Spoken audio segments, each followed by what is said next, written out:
Now we measure two different kinds of water potential. So we can measure water potential in pre-dawn hours before the sun comes up. And that's these fairly high bars. So here looking at groundwater dependent plants, because groundwater dependent plants have their roots right by the water table, they never experience, they always have plentiful water in their root zone. And so their pre-dawn water potentials tend to be very high. Pre-dawn water potential represents the pre-dawn water potential is what is we measure it just before dawn. Sorry for trying to work this out better. But we measure pre-dawn water potential before dawn because that's the point of time at night when we expect the soil and the tree to be in equilibrium. And so the pre-dawn water potential represents the soil water availability.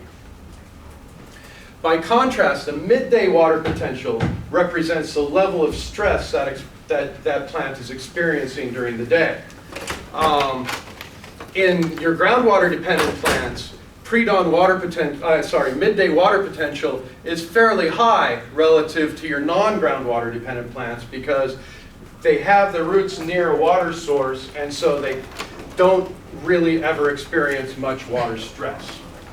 Whereas the mulgas, they can get down to very, very, very low water potentials.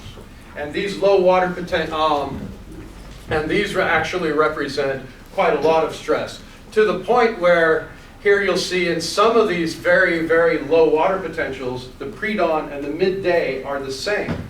What that means is that the stomata are closed during the day as well as night, and so the plant is always at equilibrium with the soil water potential.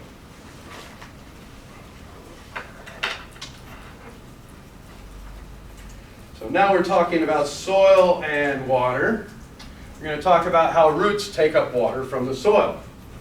You'll recall that only the very tip of the root, so no more than, say, a centimeter of the root, is where water is taken up. And that is where there are these root hairs, these specialized cells that reach out into the soil and absorb the water from in between the soil particles.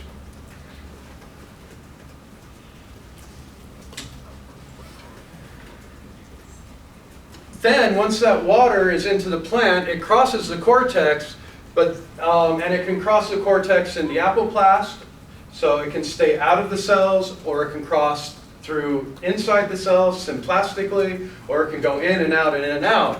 But eventually, it gets to this stele. And what's important about the stele is the Casparian strip around these cells. It makes it impossible for water to be translocated into the xylem without passing through cell membranes. So there is no apoplastic pathway for water to get into the xylem of the root. It's forced to go through the endodermis.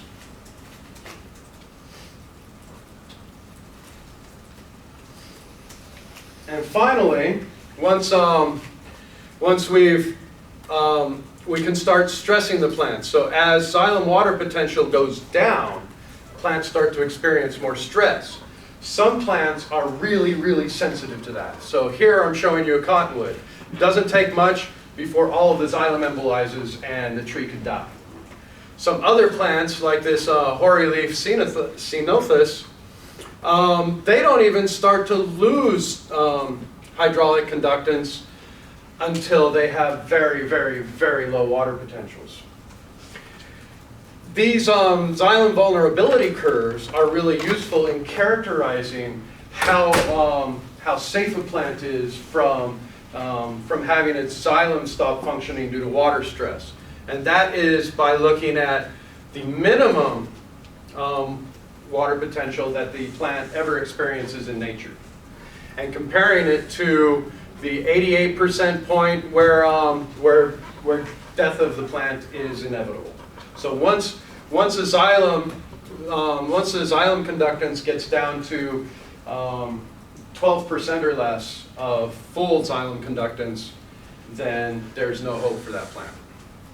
And this safety margin tells you how often that plant gets close to that critical threshold.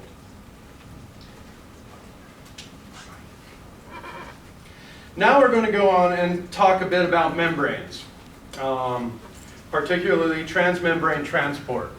And we're starting with diffusion, but ultimately ions and solutes are transported across cell membranes due to electrochemical gradients.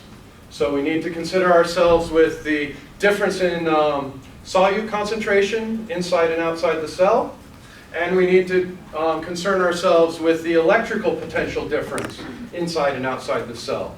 So going back to stomata, for example, the proton pumping ATPase will generate a positive potential on the outside of the cell as it moves all of those protons out of the cell, leaving fewer protons inside the cell. So that's what we mean by an electrical field inside and outside the cell.